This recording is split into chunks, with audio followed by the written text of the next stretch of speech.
में देखा कि वीडियो में एक छोटी सी रैली निकाली गई है। यह रैली हमारी फ्रेंड अनीसा को न्याय दिलाने के लिए निकाली गई। जहां देखो वहां बस रेप केसेस के मामले ही सामने आ रहे हैं। वैसी घटना एक हमारी जो दोस्त हमारी क्लासमेट थी अनीसा, उसके साथ घटित हुआ। जो भी हुआ बहुत ही गलत हुआ।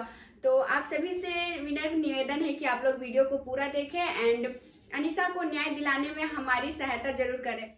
तो अनीसा हमारी स्कूल की क्लास फ्रेंड थी जो बीआईटी मेसर रूडिया में रेंट में रहा करती थी, जो अभी मड़वारी कॉलेज में स्टडी करती थी। उसका इस बार 12 कंप्लीट होने वाला था। तो कुछ दरिंदों में मिलकर कुछ दिन पहले अनीसा के साथ बहुत ही गलत किया। उसके साथ रेप किया, पहले बलात्कार किया गया उसका, उसके बाद उसे उसी के घर पे फांसी पे लटका दिया गया।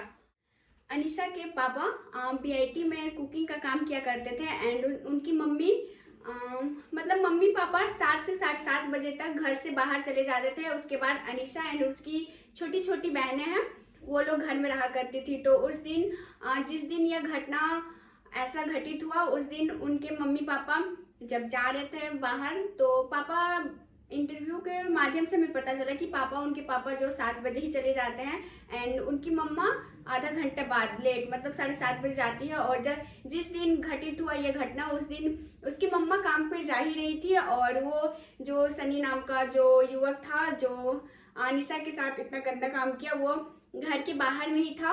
लेकिन उनकी मम्मी को ये पता नहीं था कि वो उनकी बेटी के साथ इतना गलत काम को अंजाम देगा। अनीसा का डेड बॉडी को लेके ग्रामीण लोगों ने ये रैली किया था। बीआईटी मेसर जो पुलिस थाना है वहाँ डेड बॉडी को लेके जाके वहाँ घेराव कर दिया था एंड धारणा एक तरह से कह सकते हैं कि धारणा ही रखा गया था वहाँ। तो वहाँ जो मीडिया कर्मी लोग आए हुए थे तो उनसे कुछ सवाल का जवाब किए थे। तो चलिए उनके मम्मी पापा मम्मा का इंटरव्यू दिखाते हैं आप लोगों को, जिससे आप लोगों को सारा क्लियर हो जाएगा। शुक्रवार को रात को हमको धमकी दिया, फोन किया तो बोला कि आपका बेटी को हम उठा लेंगे। तो उसका माँ को हम फोन किए, फिर इधर से उसका माँ को फोन किए, वो लड़का को बहन से फोन नंबर मांग के उसका माँ को फोन किए कि आपका बेटा ऐसा काहे बोल रहा है, आपका बेटा के समझाइए। तो बोल रहा है कि वो लड़का बोल रहा है कि मेरा माँ को क्या समझा रहे हैं, आप लोग कुछ नहीं कर पाइएगा, आपका बेटी के हम उठा लेंगे। कौन लड़का? सनी नाम है, उसका साथ 2 लड़का है, उस दोनों लड़का के हम नाम नहीं जानते। तो सनी से किसी तरह का दुश्मनी था कोई आपके परिवार से? नहीं था, उससे कुछ दुश्मनी ना था। अचानक उठाया है हमसे किया है। और हम कल 7:30 बजे हम काम करने निकल गए। 7 बजे उसका पापा निकला, 7:30 बजे हम निकले और हम लोग दोनों आपस में बात कर रहे थे। वो लड़का फोन किया था तो कि देखिए ना वो लड़का धमकी आ रहा है हमको। सो उसका बाप को बुलाइए गार्जियन के, और बोलेंगे हाँ। तो इसका पापा बोला, मेरा बेटी का पापा बोले उसका बाप आ रहा है अभी ड्यूटी से, उसका बाप को हम समझा रहे हैं, बुला के हम आदमी को जुटा रहे हैं। वो काहे धमकी दिया लड़का को। तो लड़का लोग तीनों सुन रहा था, बाहर में खड़ा होकर तीनों सुन रहा था। तो हम नहीं जाने कि मेरा बेटी किन लोग का ऐसा कर देगा, नहीं सुने। बस हम काम करने निकल गए। बोले कि तुम जाओ काम, इन लोग आ रहा है, उसका बाप आ रहा है, तो हम सबको मेन आदमी को जमा कर रहे हैं और पूछेंगे कि लड़का काहे बोल रहा है। तब तक इसका पापा रोड दे निकल गए, हम काम चल गए। और 8 या 8:30 बजे के लगभग वो लड़का लोग रेप करके अब फांसी पर चढ़ा दिया है। फांसी की सजा दीजिए। जैसे कि आप लोगों ने अभी जो वीडियो देखा अनीसा का मम्मा का इंटरव्यू, उसमें जो पत्रकार लोग आए हुए थे उनसे जो क्वेश्चन करते उनका जवाब, तो वो सुनने के बाद हमें यही मालूम चलता है कि अनीसा वो घर में थी एंड घर में कुछ वही दरिंदों ने घुस के उसके घर में वैसा उसके साथ में कारनामा किया। तो इससे हम क्या ही बोल सकते हैं, क्या ही उम्मीद की हम अपने घर में भी असुरक्षित खुद को महसूस कर सकते हैं। अभी भी बेलगाम है। मेरे घर पे ढुका था 15 दिन पहले और इस थाना में आके बोले, लेकिन थाना वाला एगो ड्राइवर है गाड़ी को हमको खूब झंझोट रहा था।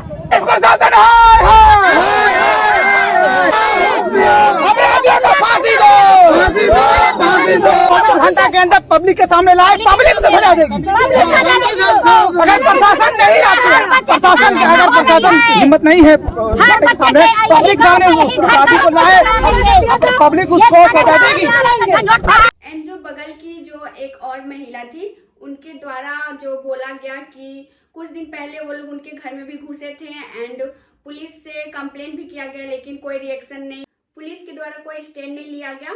तो अगर पुलिस भी इस मामले में अगर कुछ कार्य करती तो शायद अनीसा आज हमारे बीच रहती एंड अभी जिंदा रहती। यहाँ कहीं ना कहीं बोल सकते हैं कि पुलिस कर्मियों से भी कुछ गलतियाँ हुई हैं। अगर ऐसा कुछ केस आता है तो पुलिस कर्मियों को भी जल्दी रिएक्शन लेना चाहिए, क्योंकि पुलिस कर्मियों को हमारी मदद के लिए ही रखा जाता है। अगर वो हमारी मदद नहीं करेंगे तो कौन करेगा। ऐसा कहीं देखने को नहीं मिलता।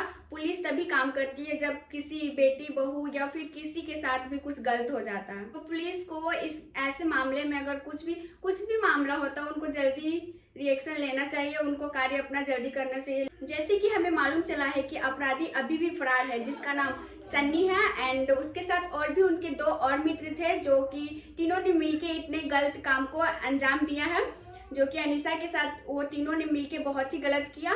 तो सरकार से रिक्वेस्ट है कि आप उनको जल्दी से गिरफ्तार करें एंड उनको फांसी की सजा दे, ताकि हमारी अनीसा को न्याय मिले। अगर उनको फांसी की सजा ना, मृत्यु की सजा ना दिया जाए तो वो कुछ दिन बाद जेल से रिहाई हो सकते हैं एंड किसी दूसरी अनीसा को अपने शिकार बना सकते हैं। दिन ब दिन हमारे सामने ऐसे घटना घटित हो रहे, इससे हमें यही लगता है कि हमें किसी से ज़्यादा क्लोजली मतलब किसी से कुछ रिश्ता नहीं रखना चाहिए उतना। अगर किसी से रखते भी हो, अगर कहीं बेटी बहू कहीं जाती भी है बेटियां, तो अपने मम्मी पापा को ज़रूर बताएं।